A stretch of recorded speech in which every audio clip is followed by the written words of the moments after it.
Hello, you're watching ITU Telecom TV. My name is Martin Warwick and I'm talking with Dr. Kamal Shehadi, who is the Chairman and CEO of the Telecoms Regulatory Authority of the Lebanon. Dr. Shehadi, you're welcome. One thing you can say about the Lebanon is there's been a lot of reconstruction going on over there in the past 15 years or so. What impact has that had on telecoms? The Lebanese telecoms market has seen a tremendous reconstruction after the war. We have seen a long phase of reconstruction during which all the infrastructure was rebuilt from scratch. But we saw over the last 5-6 years a slowdown in investment in the telecom infrastructure due to the government control or state control of the three major networks, the two mobile and the fixed line. It's only recently that the Ministry of Telecommunications has re-injected some capital into these sectors and started expanding these networks. But in terms of market structure, we do not have a competitive market structure, and that is what the Telecom Regulatory Authority is working on. We're preparing the tender documents for the privatization of the two mobile operators. Following that, we will be working on the privatization of the fixed line operator, and we are also working on new licenses for broadband operators, for international gateways, and the idea is to attract the private sector to come in and take advantage of the characteristics of the Lebanese economy, namely a highly educated population, a service-based economy, a global outlook, a willingness and appetite for gadgets and technology. And so we hope that we can turn Beirut and Lebanon into a showcase for the region and also maybe the rest of the world in a few years. Okay, so why has there been a slowdown in investment? Presumably because the government has had other priorities. Other priorities, but also the decisions for investments were made at a political level. And so there was a lot of arbitrariness in these decisions, and the big investment decisions were postponed because of the expectation of privatization. So that has kind of put the brakes on major investments. For example, we do not have 3G technology, 3G services in the mobile market today.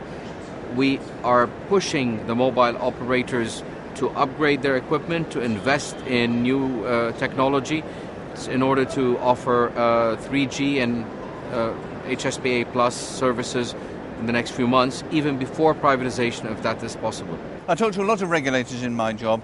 Some of them are independent, some of them are less so. Many of them are actually pushed and pummeled between political interests. Are you lent on in the Lebanon? We are an independent regulator by law. We have to be independent, and the reason the TRA, the whole mission of the TRA is to keep politics away from the telecom sector. So we are there to act as a buffer between the political vagaries on one side and the telecommunications market and the investments in that market on the other hand. Now, having said that, we do work within a certain policy environment that is decided by the government of Lebanon based on recommendations from the Telecom Regulatory Authority. There are certain decisions, and in fact the big decisions, such as the privatization of the two mobile, for example, which require a big policy decision by the Council of Ministers. So it's not something that the regulator can decide on its own. We are partners in this. We prod, we encourage, we help to push the agenda forward. But the big structural reforms obviously require a greater level of political commitment than what the TRA can muster on its own. Having said that, we do have a lot of leeway in terms of the broadband licenses, in terms of opening the market to competition, in terms of the regulations we issue, in terms of the decisions we make. And I can tell you that we have not been in any way influenced by any political or partisan agenda. And I think this is quite an achievement in an environment as chaotic as Lebanon. But I do believe that that's in the best interest of telecommunications, that's in the best interest of the country. We are there to provide stability to investors. We are there to provide security to consumers, to give protection to consumers when they need it in a monopoly environment such as the one we have today. But we are also there to plan for future generations. And we do that sometimes in partnership with the minister and sometimes in partnership with the Council of Ministers, but we do this based on our best professional judgment. The Lebanon, obviously, in practical terms, is very much between a rock and a hard place. What is your relationship like with your neighbours? How do you deal with them? Well, fortunately, that is something that we at the TRA do not have to worry about. This is something that by law is with the Minister of Telecommunications. So anything related to international relations, that goes through the Ministry of Telecommunications. The way I look at it, we have to do our best to provide for a bright future for the Lebanese people. And if we do that, we will be contributing to stability in the region. That's our mandate. That's a job we've been assigned. So we're going to do it.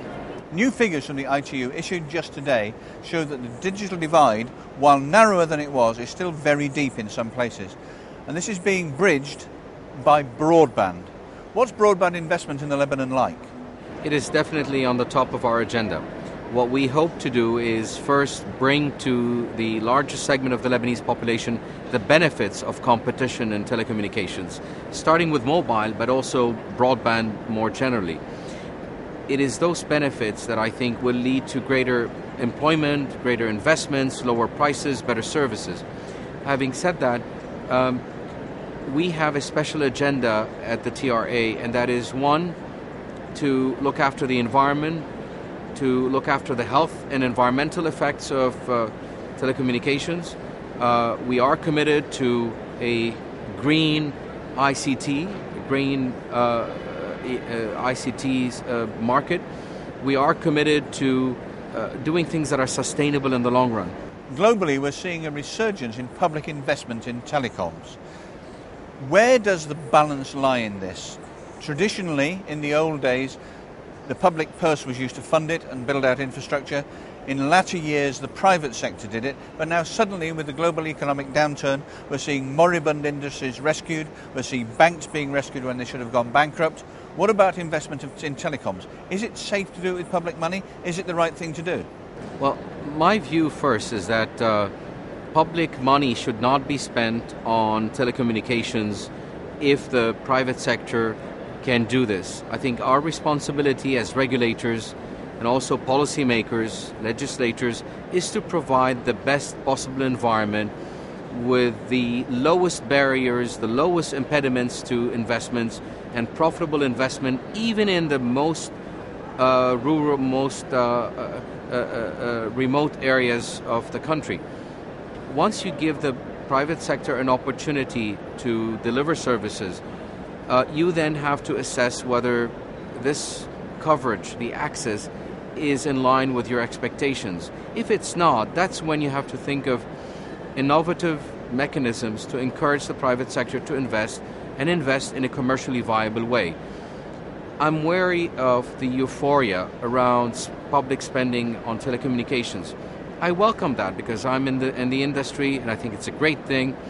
However, the biggest mistake we are making today is extrapolating from years of private sector investment in telecommunications and expecting that public monies will have the same multiplier effect on the economy. We need to be more reserved in our expectations. I'm fully convinced that investment in broadband and the growth in broadband and mobile telecommunications generally will lead to higher rates of growth, higher productivity, and which leads to more competitive economies and so on. However, I'm not convinced that public spending and a policy motivated identification of priorities is the best way to do so.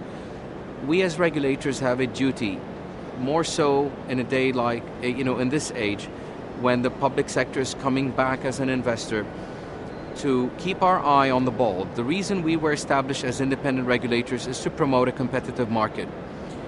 There are reasons to worry about the impact of public spending on the level of competition and the fairness of competition in the market.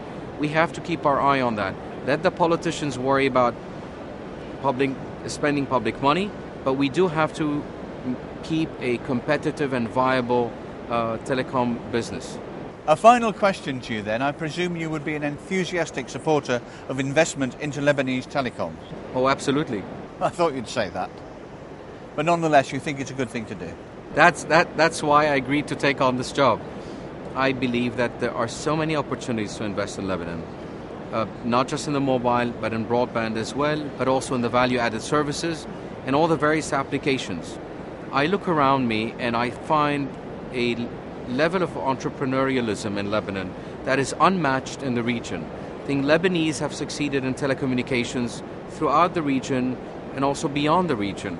It is this fact that gives me hope for telecommunications in Lebanon. I do think that the Lebanese, if given the right opportunity, and this is what we are trying to do with the right environment, the regulations, the policies, the licenses, given the right opportunities, the Lebanese will quickly transform Lebanon into a showcase for the rest of the world.